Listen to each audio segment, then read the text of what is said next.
big day today because this is, as you probably have been watching, so from 1922 to present, it really never worked.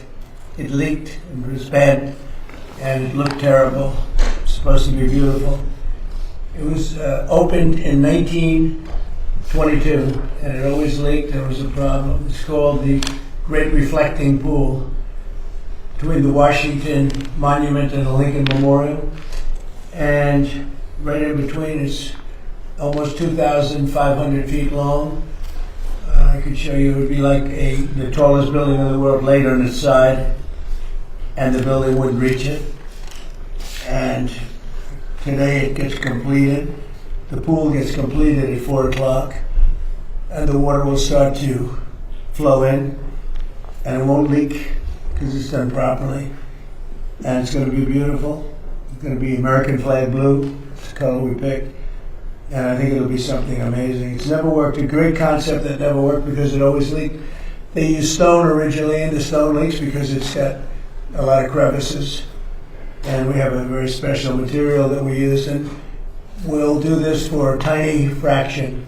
You remember President Obama tried to do it, and it failed miserably. They spent over $100 million between him and Biden. They spent much more than $100 million, and it never worked, and it was filthy dirty. We took out 12 truckloads of garbage out of this pool. It was just rotting and terrible, a terrible thing for the country. So we have many monuments and fountains all over Washington, and we're just about completed with all of them. The fountains are all working now, 28 fountains. And as of this moment, just about this moment, a couple are going to be a few days longer. And we went on a real kick. Some of the most beautiful fountains in the world, but they haven't worked in 30, 40 years, most of them. As you know, you saw the one in front of the station. Union Station was horrible, and now it's beautiful. It was all covered in graffiti.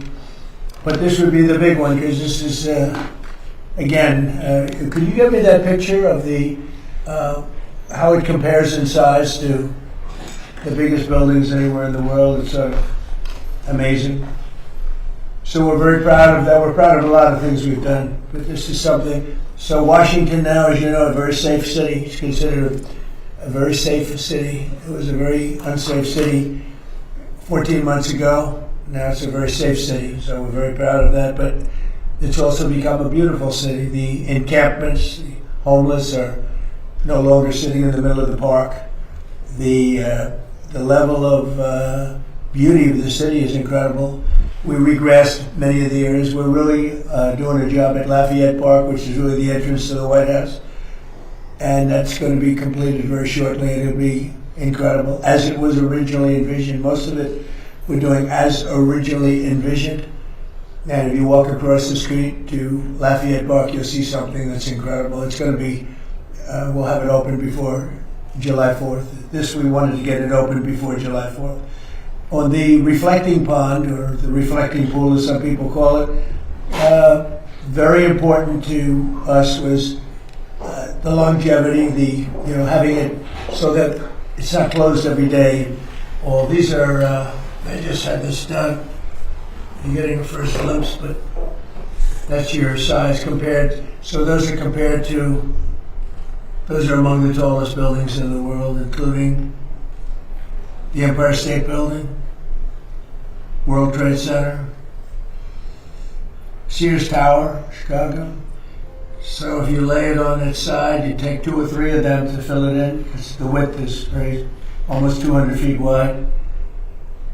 And actually much more than 2,000, close to, including everything, it's about 2,500 feet in length to the end.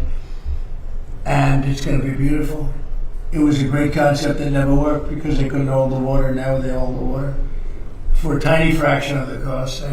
We did a fantastic job. And Department of Interior was amazing. Doug Burgum, really absolutely amazing.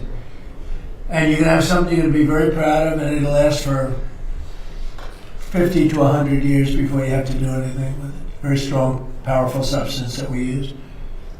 And we picked a color called American Flag Blue. We had color choices.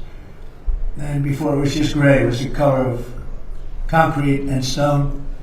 So it's going to be really special. I thought you'd like to see it. And the work ends on the pool, we also did a lot more than we anticipated. We did all of the sidewalks outside of the pool where people walk or they stand. That's where Martin Luther King made his great speech. With 1 million people. I had the same amount of people. Actually, I had a little bit tighter. It was a little bit tighter. They said he had 1 million people and I had 25,000 people. And yet if you look at the picture of comparison, the exact same location, the exact same pool, except now the pool is clean. It was filthy dirty then. But it was amazing because that was my first glimpse into politics. I made a speech and I had more people. In other words, you put the picture side by side, which we have, and they said I had 25,000, he had 1 million, but I had more people. They were tighter. My people were tighter. But these are minor details. That's when I said, well, wait a minute, there's something wrong. But this is a very famous place, and it should be treated properly. A person came to my office, a very substantial person from a foreign country, another country, and said, the Washington Monument, the Lincoln, you take a look at the Washington Monument, beautiful, Lincoln Memorial, he said, but the walking in between was disgusting. The thing was loaded up. We took 11 or 12 dumpsters, trucks, full of garbage out of there that they were shoveling, and it was there for years under the Biden administration. Again, Biden and Obama, if you combine the money they spent, it was over $142 million. And they got nothing as usual. So I'm very proud of it. Maybe I shouldn't say that before it opens. Maybe I'll open it. It'll look like a sieve, but it's not going to be. I'm very good at building things and constructing things. So I hope you're going to go take a look at it. The sidewalks are being sandblasted. The granite's on the outside, they're granite. And that lasts on a strong stone. And that's being sandblasted. It's going to look like really something beautiful. It's going to be brand new. It's got a lot of life. So just enjoy it. Rodney Scott is here along with Peter Navarro. Peter's been with me for a long time, knows more about China than any human being on earth, except for, I would say, President Xi knows a lot more. But other than President Xi, Peter's probably in second place, and certainly having to do with trade. But they're here to talk about something else. And Rodney, if you would, please. Sure. So we're talking about rolling out a customs EO. Why is that important? Basically, it's America first in the trade environment, like we've been doing on the border. People are used to the illegal immigration, the narcotics, we've locked that down. This is literally taking the same principles and applying them to trade to protect American industry. Different countries and different people are undercutting our import-export rules, the tariffs, to literally undermine American businesses. And we're going to put a stop to it in the same way. We are going to increase the amount of data we have so that we can actually make conscious decisions about who and what comes into this country. And we're going to start holding people accountable. So we're literally going to use the rules that are in place to a certain extent and then make some recommendations for legislation going forward. But we're going to start holding trade accountable for bringing threatening things and threatening products into our country, just like we have on the rest of the border. So Customs and Border Protection gets a lot of attention for the border wall and everything else. This is going to be basically equivalent in the trade environment. And sir, you did a miracle when you came in. You shut that border down in a matter of days to what has been a flood of millions of illegal aliens. And a secure America is a safe America. What we're going to do here, the EO you're going to sign, that's about a $20 to $30 billion a year EO you're going to get, because we are going to crack down with this detective border that CBP is putting in innovatively. We're going to crack down on the fentanyl. We're going to crack down on the unhealthy products, the counterfeits, and all the tariff evaders. So this is a message to the world today. When you sign this, there's nowhere to run, nowhere to hide, and this is what Donald Trump does. He secures our borders, and not just physically, but in terms of trade. The new customs border is going to be awesome. Thank you. Thank you, Peter. We had millions of people pouring through our border, and when I got here, and it happened twice, but the first time was a lot easier because it wasn't nearly as bad as this. But in 2016, we had a bad border, really a bad border, and pretty quickly we made it very good. We started the wall. I built over 1,000 miles of wall. Without that, you could have never done it, no matter how good you do. The wall has been, remember the Democrats I call them. But the Democrats said the wall doesn't do anything. They said, no, Walls were two things. Everything else is obsolete. It gets obsolete quickly. Two things, wheels and walls. They've been here for a long time. A wheel and a wall you'll always have. Other things, your computer's going to be obsolete about 2 days after you buy it. But wheels and walls, they work. And we built an incredible wall that stretches more than 1,000, think of it, 1,000 miles. And without that, we would not be as successful. Actually, we're building now additional areas because we need some additional wall in certain areas.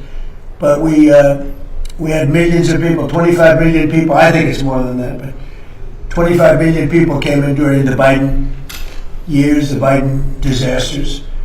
And we stopped that. We stopped it down to 0.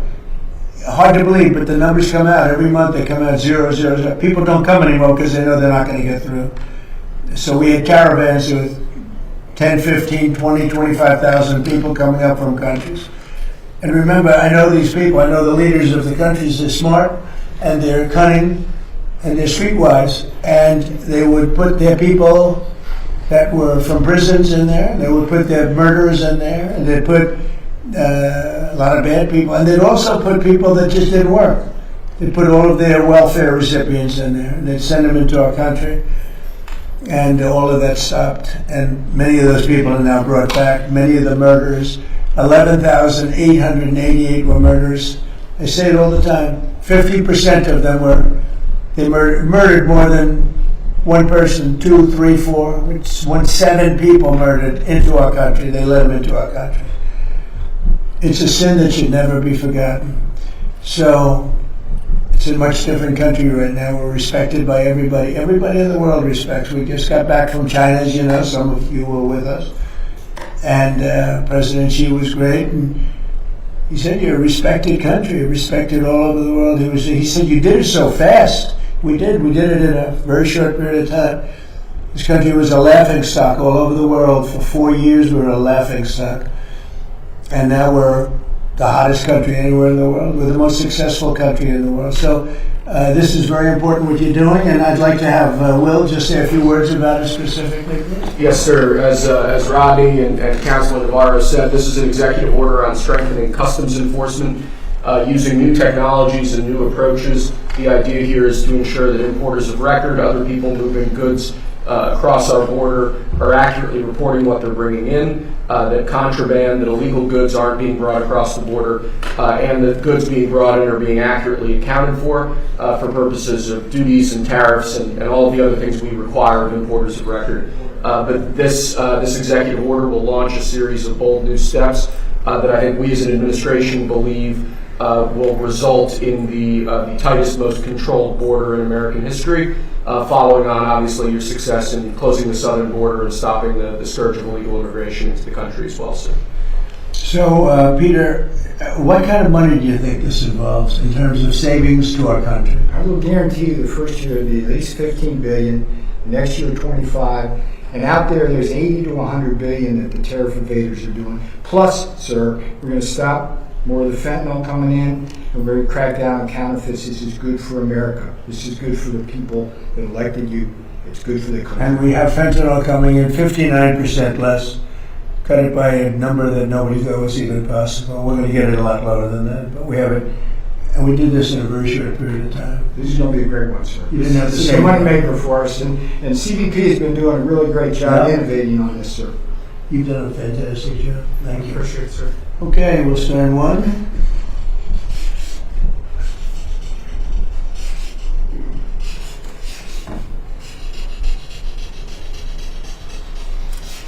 Oh, that's a good one. That's a nice one.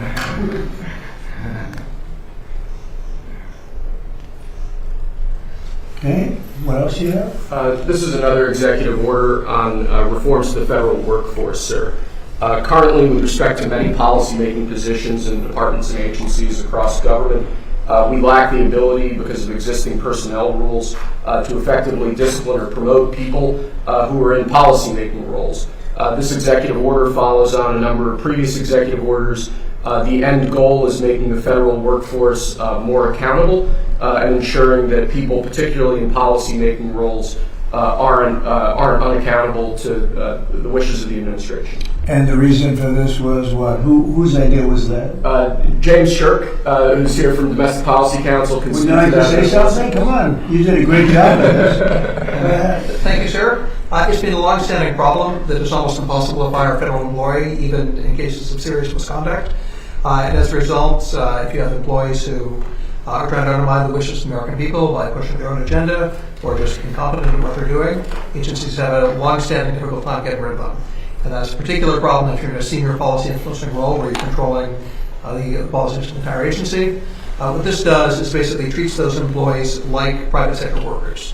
They're going to be hired on the basis of merit and competence, but if they're messing up, then they can be removed quickly rather than taking a year longer to deal with them. That's great. And you were very much involved? I was, sir. This guy's central cast. He's like perfectly casted. You couldn't have done that any better. Were you nervous? Thank you, sir. Would anybody else like to say anything? About either one? What about you? Come on over here. Come on, can you talk it? You don't have to. Thank you very much. Great job. Go ahead, please.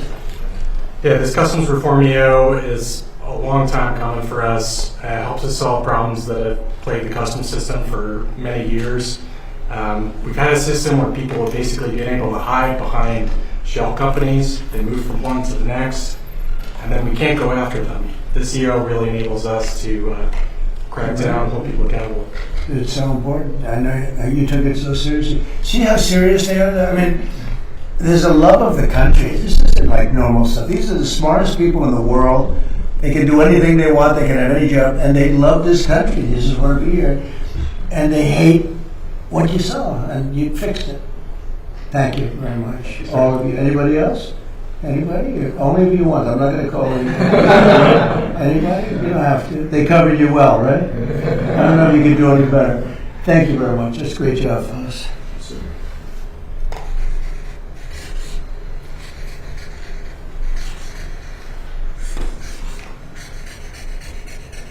It's a big one.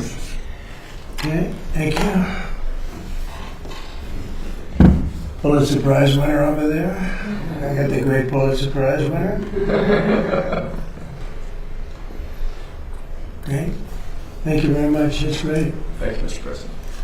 Do you have any questions on this? Mr. President, Mr.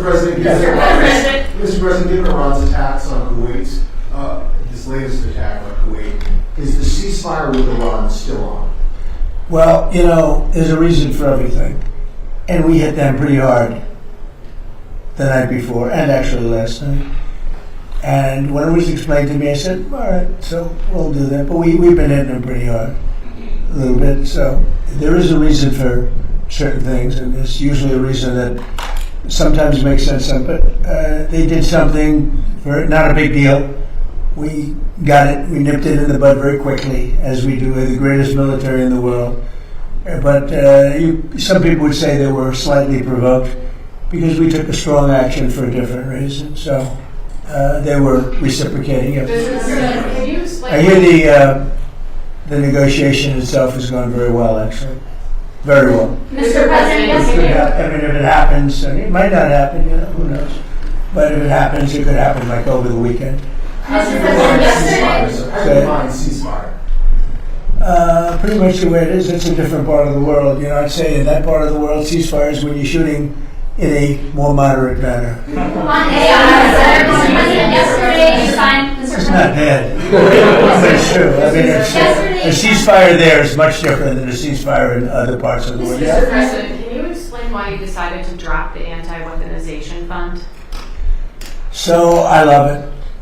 I think it's so important. People were, this is a victim right here, but not only a victim, he was also a student of it. What happened to great people, great American people, the way they were victimized, the way they were savaged. You have suicides, they killed themselves, they went bankrupt, they were weaponized by the Biden administration, by a bunch of thugs, including Obama people. And like nobody's probably ever been. I mean, I can think of maybe 2 instances in this country where they've had it to somewhere to that extent. I'm not even sure if it was so much. They were put in jail for long periods of time. They were accused of things that never happened. They had prosecutors that were radical lunatics, and their lives were destroyed. And frankly, we had a lawsuit that against us on the weaponization, where the judge, a radical left judge, ruled against it. And we'll see how that all works out. But a radical left judge ruled against it. But these people, their lives have been destroyed. Their families have been destroyed. Many of them. I'm not just talking about a few people. Many of them. I'm one of them. They raided my house, Mar-a-Lago. That never happened. Nobody ever thought of anything like that. It turned out that it was a total fake.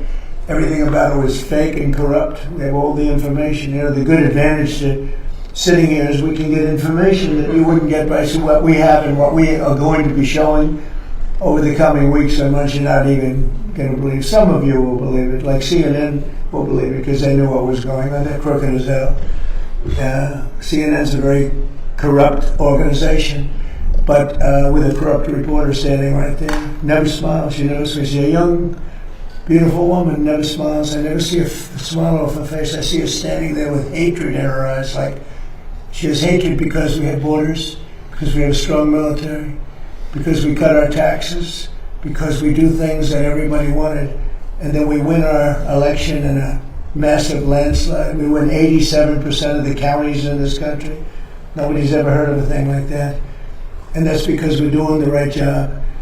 And we took a detour down to Iran because we can't let Iran have a nuclear weapon under any circumstances. We can't let that happen. So the reporters should be happy. They shouldn't be unhappy. They should be very happy. Because you know what we're doing? We're saving our country. Yes, but two questions. One on Iran and then one on your birthday. Okay.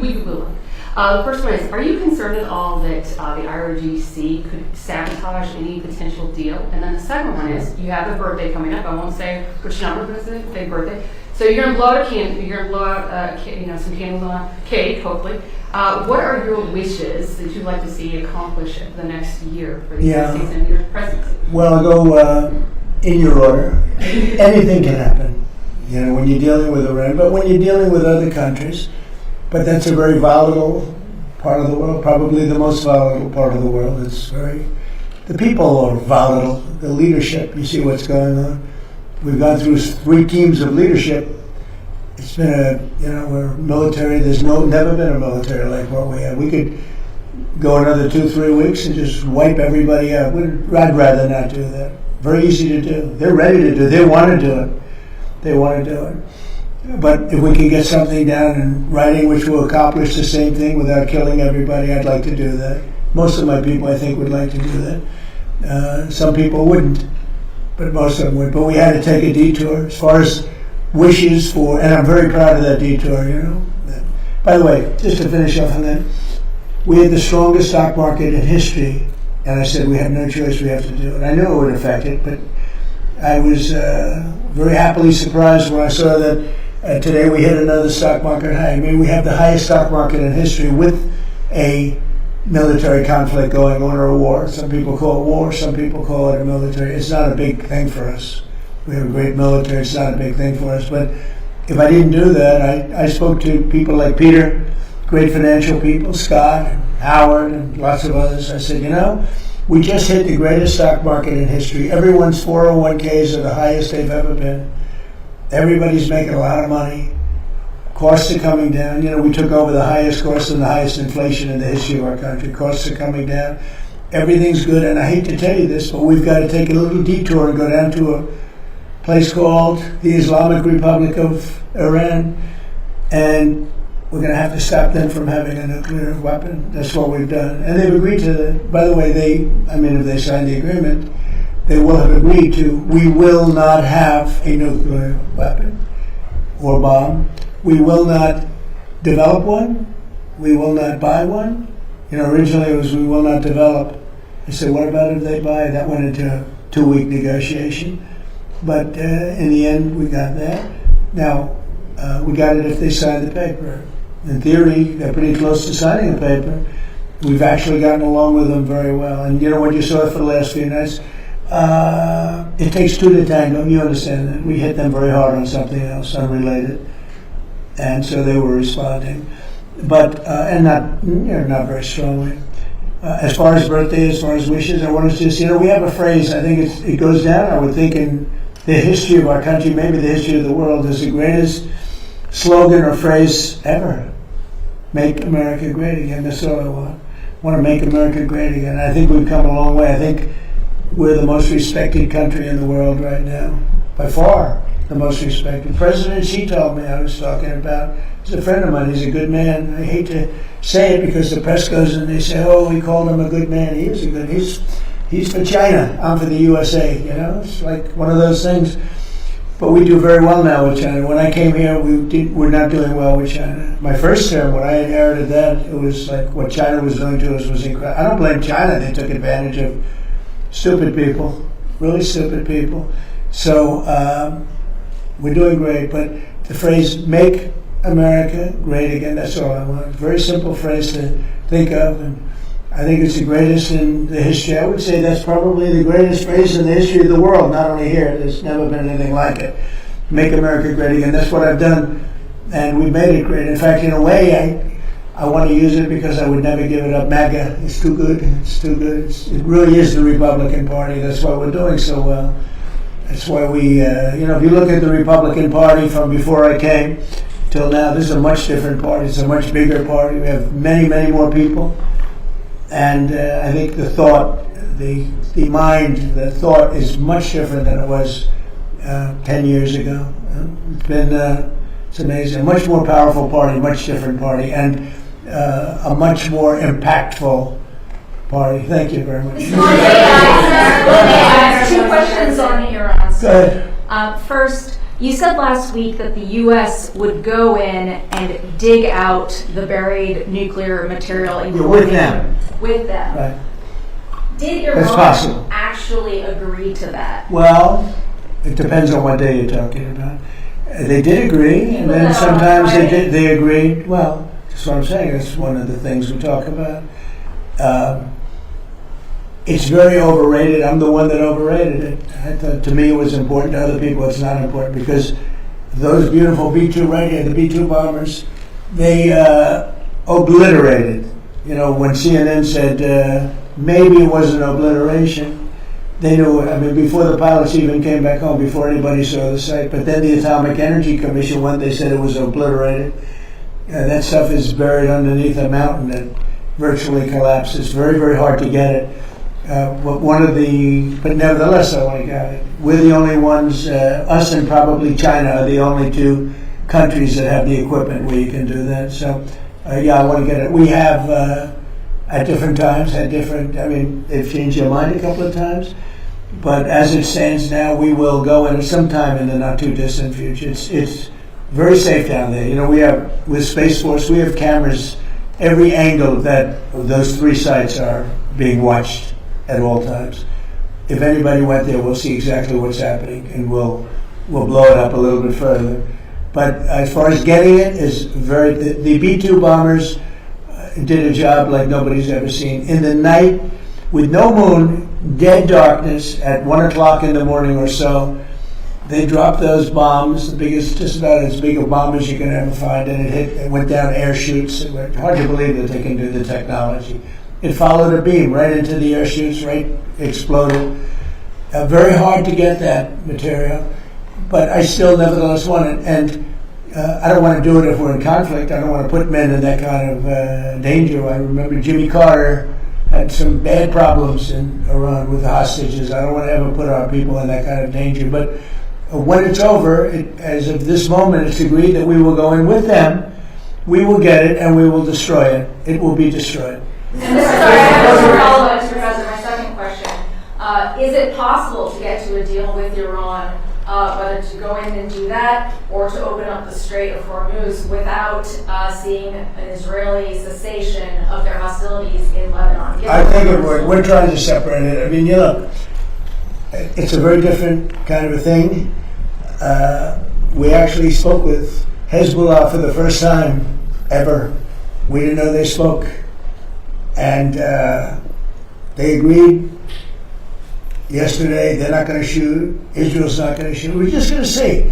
But I'd like to separate it. I'd like to have a separate thing because it is separate.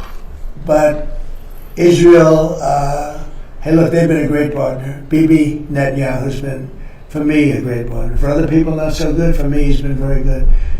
We were very effective what we've done. And they needed us. They couldn't have done it without us. Couldn't have even come close. And they needed us. And they got us to help them with a real problem. Because Iran was a real problem. A big problem. A worldwide problem. Because they wouldn't have stopped with Israel. They would have blown up the Middle East. And you saw that by the rockets. All those rockets that went to the five, mostly for the most part, the five countries outside of Israel, those rockets were aimed there before we hit them with the B-2 bombers. They were going to blow up the Middle East. They were going to blow up Israel, but they were going to blow up the Middle East. And I stopped it, and I'm very proud I stopped it. And we also stopped it in the first term when I terminated the Iran nuclear deal penned by Barack Hussein Obama. It was one of the dumbest deals I've ever seen. And this has no relation. I like these morons, these Democrats, D-U-M, Democrats, that go on television and say, oh, well, this is just like the Obama did. This is the exact opposite. This is no path to a nuclear weapon. That was an absolute path to a nuclear weapon that you couldn't have done anything about. This is the exact opposite. They gave billions and billions of dollars to Iran, including $1.7 billion put into a Boeing 757 with the seats taken out because there wasn't enough room if you left the seats, with $1.7 billion in cash taken from the banks in D.C., Maryland, and Virginia, and flown to Iran, 1.7 in green cash, and then tens of billions of dollars given to Iran by our government.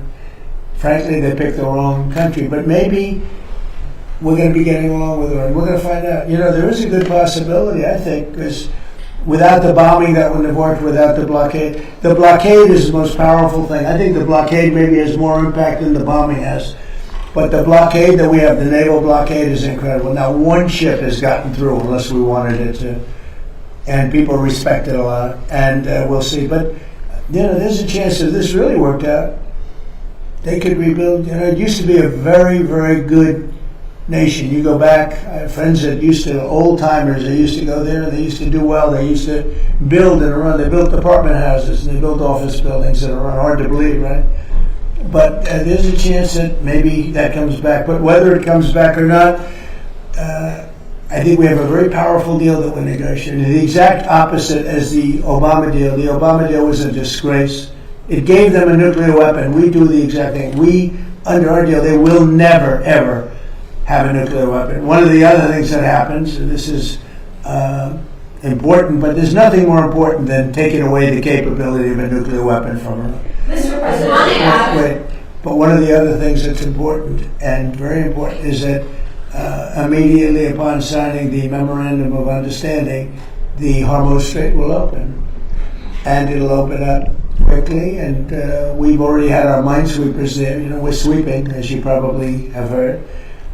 And these are underwater minesweepers. They're great, amazing technology. They're underwater because usually when you're looking for mines, that usually means you have some dangerous characters out there. That's why, so we're underwater. But we've swept mines, and we've gotten most of them, we think. So, but the Hormuz Strait will open immediately upon signing. Now, that's subject to a couple of areas being cleaned out also of mines, which we don't think there are any.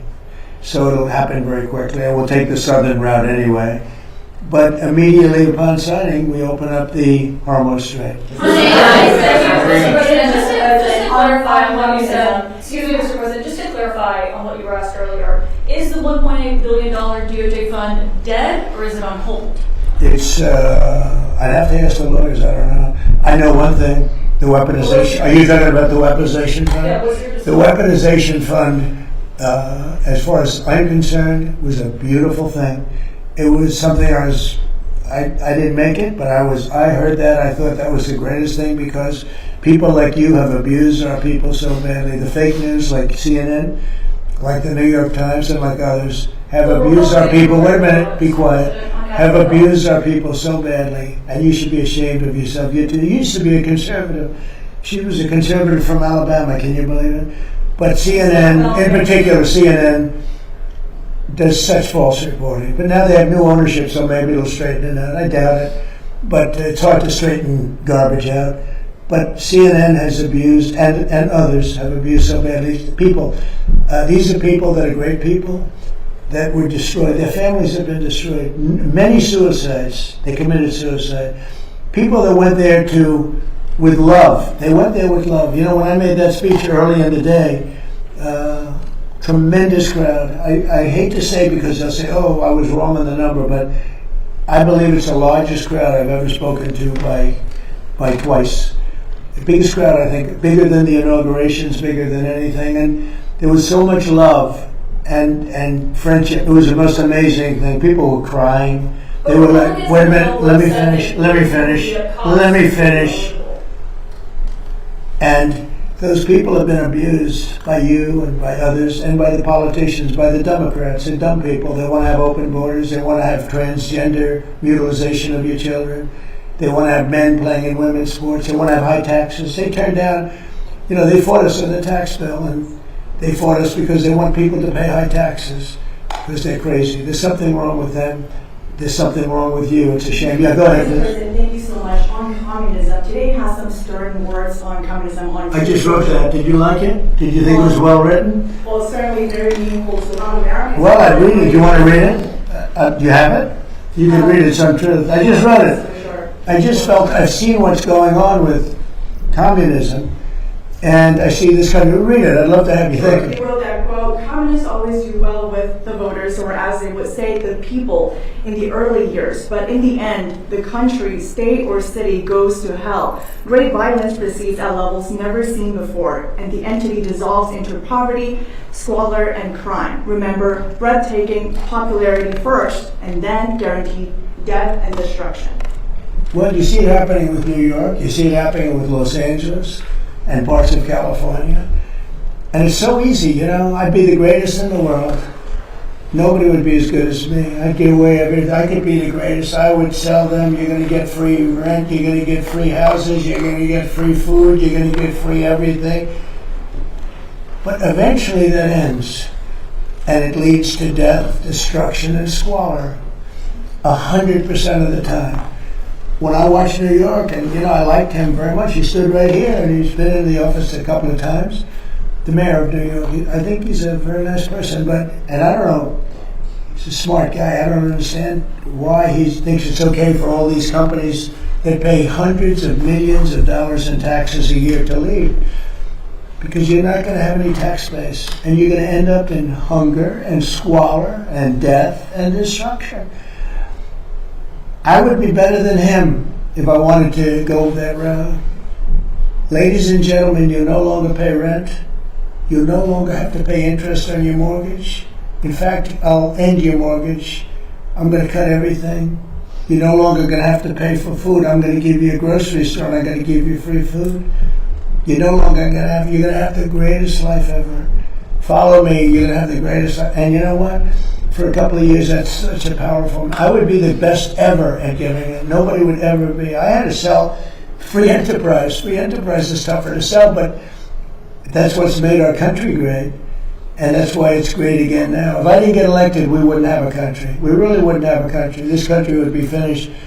But I see what's happening in Los Angeles. I see what's happening in New York. Where I look at Chicago, you have a stupid governor, a dumb governor. A really dumb guy. I know him well. He's a failure in his family, Pritzker. I know the family. I was partners in a deal with them. I made a lot of money. They made money. We made a good partnership. But he was like an outcast in the family. He was a slob. And the mayor is a low IQ person. I mean, he's a stupid person. Chicago has a case, a real chance to become great again. There's a case, great again. If we were allowed to do what we did in Washington or Memphis. You know, I was with the governor of Tennessee yesterday, and he said, I want to come in. He came in to thank me. I said, for what? He said, what you did for Memphis. Memphis, the crime is down about 72%. And it's going, he said it's like a different city. Washington is even more so. We started a little bit earlier. Washington, you walk down the streets and people feel safe here again. It's a safe city. If I were, oh, by the way, in Louisiana, what I've done there is unbelievable. Because the governor, Jeff Landry, called, he said, you got to help me with New Orleans. We have a tremendous crime problem. And I sent in our really talented people, including National Guardsmen, and they did an unbelievable. They had the safest, they said they had the safest, we just ended about 3 weeks ago. They had the safest Mardi Gras they've ever had. I could do that in Chicago, but you have to have the support of a governor. You can't have a slob that says, we don't want it. People get murdered, and he says it's fine. They lost 5 or 6 people last week, and he said, it's fine, we're not going to lose 5 or 6 people. And I would make Chicago so good and so safe. It's got potential. The longer it goes, the harder it is to fix. And San Francisco, we could do such a good job. My friend said, please let the mayor, he's a liberal guy, nice guy, I talked to him. He wants to make San Francisco good, and he's trying very hard. I said, look, I can do it much faster than you. Please let me have a time. I spoke to the mayor, and some very important people asked me to give him a chance, because I'd like to see if he could do it. And he's doing okay, but I could do it much faster, much better. And we can remove, don't forget, 2% of your people create 90% of your crime. That's a great number, because 2% of the people you can take care of. It was 90% of the people, that's so good, but 2%. In Washington, right here in D.C., we removed close to 5,000 hard-line criminals. Many came in through the Biden open border. We removed them from Washington, D.C., and it's one of the reasons that we're so safe now. We have a great, beautiful place. Again, the fountains are almost all open. You're going to have the reflecting pool opened within hours. I mean, literally within hours. The water starts pouring in tonight. It's going to be beautiful. You haven't seen that since 1922. Think of that. 1922. It hasn't worked. Never worked. From the day they built it, it never worked. But you're going to see that. And people are all thanking me because Washington's beautiful again. The parks are open. We changed the grass. Grass has a life also. Like people, grass has a life. And that grass hasn't been changed in 70, 80 years. It died many times over. We have beautiful grass, beautiful parks, beautiful everything. We don't have people living on it. And Washington, D.C., in a matter of 14 months, Washington, D.C. is like a different place. People are coming here. The restaurants are all going out of business, as you know, because you use the restaurants. And now the restaurants are hot. In fact, if anything, we don't have enough restaurant space. They're all reopening. It's become vibrant. It's a beautiful thing to watch, and I am honored that I've been able to do it to our nation's capital. Thank you very much, everybody.